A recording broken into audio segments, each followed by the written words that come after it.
నమస్తే, welcome to special story. Right, special స్టోరీలో మొదటి అంశం చూద్దాం. అరేబియా సముద్రం బయటకి చూస్తే చాలు అలలు మాత్రమే కనిపిస్తాయి. కానీ ఆ అలల మధ్య ఇప్పుడు ప్రపంచ రాజకీయాల తుఫాను మేఘాలు కమ్ముకున్నాయి. ఒక్క ప్రకటనతో అంతర్జాతీయ వేదిక ఒక్కసారిగా ఉలిక్కిపడింది.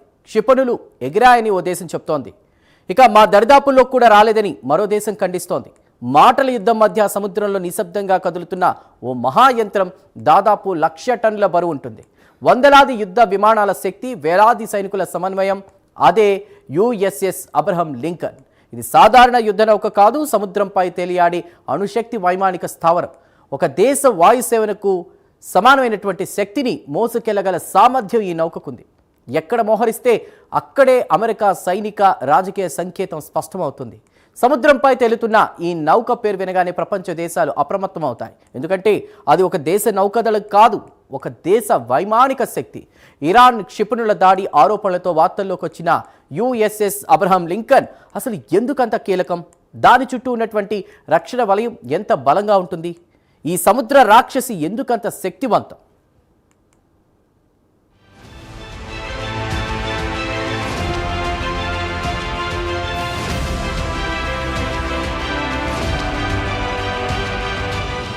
అరేబియా సముద్రంలో ఉద్రిక్తతలు ఒక్కసారిగా గరిష్ట స్థాయికి చేరిన వేళ ప్రపంచ దృష్టి ఒక్కసారిగా ఒకే పేరుపై కేంద్రీకృతమయ్యింది. అదే యుఎస్ అబ్రహం లింకన్. అమెరికాకు చెందిన విమాన వాహన నౌక యుఎస్ఎస్ అబ్రహం లింకన్ పై 4 క్షిపణులతో దాడి చేశామన్న ఇరాన్ ప్రకటన కలకలం సృష్టించింది. అయితే కొద్ది సమయానికి అందులో నిజం లేదని అమెరికా ప్రకటించింది. ఇరాన్ క్షిపణులు తమ యుద్ధ నౌకల సమీపంలోకి కూడా రాలేదని స్పష్టం చేసింది. అయితే ఈ పరస్పర విరుద్ధ ప్రకటనల మధ్య అసలు అబ్రహం లింకన్ స్పెషాలిటీ ఏంటి, ఎందుకిది ప్రపంచ శక్తి సమీకరణాల్లో కీలక ఆయుధంగా మారింది అనే చర్చ మొదలయ్యింది.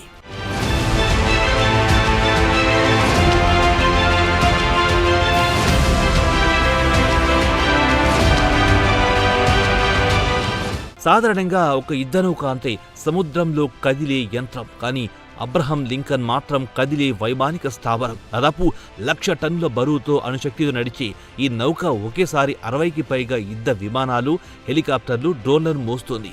5 నుంచి 6,000 మంది సిబ్బంది అందులో పనిచేస్తారు. యుద్ధం సమయంలో నెలల తరబడి సముద్రంలోనే ఉండగల సామర్థ్యం ఉంటుంది. ఇది ఒంటరిగా ప్రయాణించదు. గైడెడ్ మిసైల్ డిస్ట్రాయర్లు, సరఫరా నౌకలతో కూడిన క్యారియర్ స్ట్రైక్ గ్రూప్లో భాగంగా కదులుతుంది.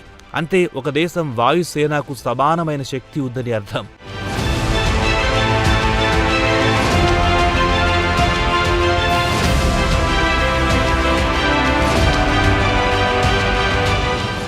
ఈ నౌక ప్రధాన బలం దాని air wing FA-18 super Hornet. యుద్ధ విమానాలు దాడి చేయడమే కాక యుద్ధ విమాన వాహన నౌకను రక్షిస్తాయి. స్టెల్త్ సాంకేతికతతో రూపొందించిన F-35C విమానాలు శత్రువుల రాడర్లకు చిక్కకుండా లోతైన ప్రాంతాల్లోకి చొచ్చుకుపోతాయి. ఈ 2D హాకై విమానంపై తిరుగుతూ ఉండే భారీ రాడార్ డోమ్ ఉంటుంది.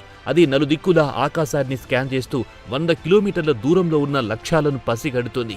F-35 యుద్ధ విమానాల్లోని అధునాతన సెన్సార్ వ్యవస్థ ఎలక్ట్రానిక్ సంకేతాలను శోషించుకుంటుంది. నేల నింగిలోని లక్ష్యాలను పరిశీలిస్తుంటుంది.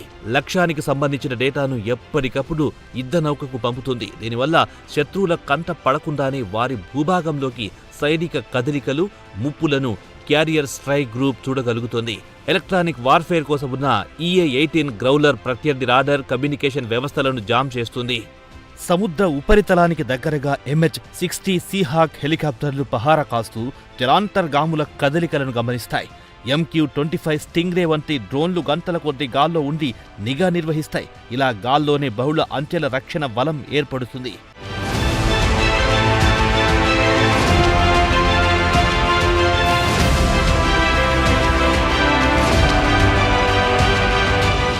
రక్షణ వ్యవస్థల విషయానికొస్తే ఇది మరింత క్లిష్టం.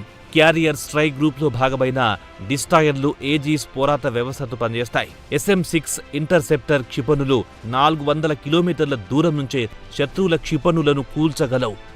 కోఆపరేటివ్ ఎంగేజ్మెంట్ కేపబిలిటీ అనే వ్యవస్థ ద్వారా గాల్లోనే హాకై, స్టెల్త్ ఫైటర్లు, సముద్రంలోని డిస్ట్రాయర్లు అందరి నుంచి వచ్చే డేటా ఒక నెట్వర్క్లో కలుస్తుంది.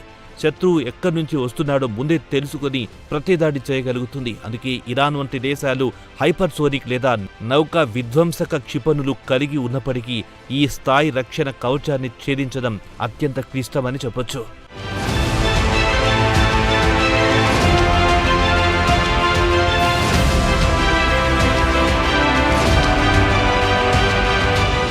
ఇక పోరు సమయంలో ఈ నౌక సముద్రంలో స్థిరంగా ఉండదు. గంటకు 50 నుంచి 60 కిలోమీటర్ల వేగంతో కదులుతూ ఉంటుంది.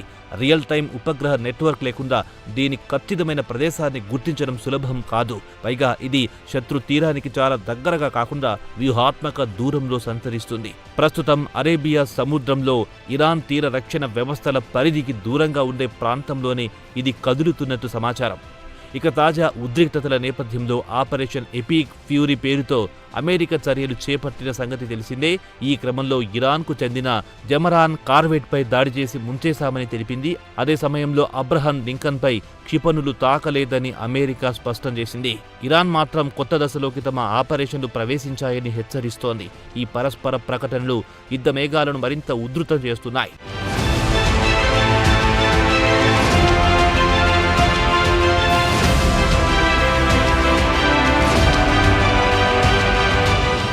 మరోవైపు అమెరికా వద్ద ఉన్న 11 నిమిడ్జ్ తరగతి విమాన వాహక నౌకల్లో అబ్రహం లింకన్ ఒకటి. ఒక్కో నౌక ఖర్చు $బిలియన్ల. ఇవి కేవలం యుద్ధ సాధనాలు కాదు, రాజకీయ సందేశాలు. ఒక ప్రాంతంలో విమాన వాహన నౌకను మోహరించడమంటే అక్కడ అమెరికా ప్రత్యక్ష ప్రయోజనాలున్నాయనే సంకేతం. మధ్యప్రాచ్యంలో ఇరాన్, ఇజ్రాయెల్, అమెరికా ఉద్రిక్తతలు ముదురుతున్న వేళ ఈ నౌక మోహరింపు ప్రత్యర్థులకు హెచ్చరికగా, మిత్రదేశాలకు భరోసాగా పనిచేస్తుంది.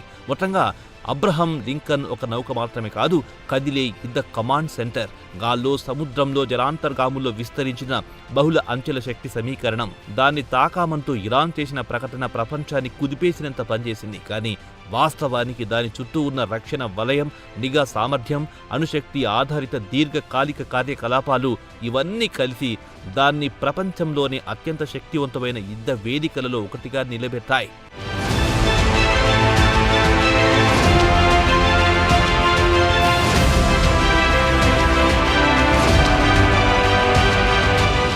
అరేబియా సముద్రంలో కదులుతున్న ఆ మహానౌక కేవలం సముద్రాన్ని మాత్రమే కాదు, ప్రపంచ రాజకీయాలను కూడా కదిలించే శక్తి ఉంది.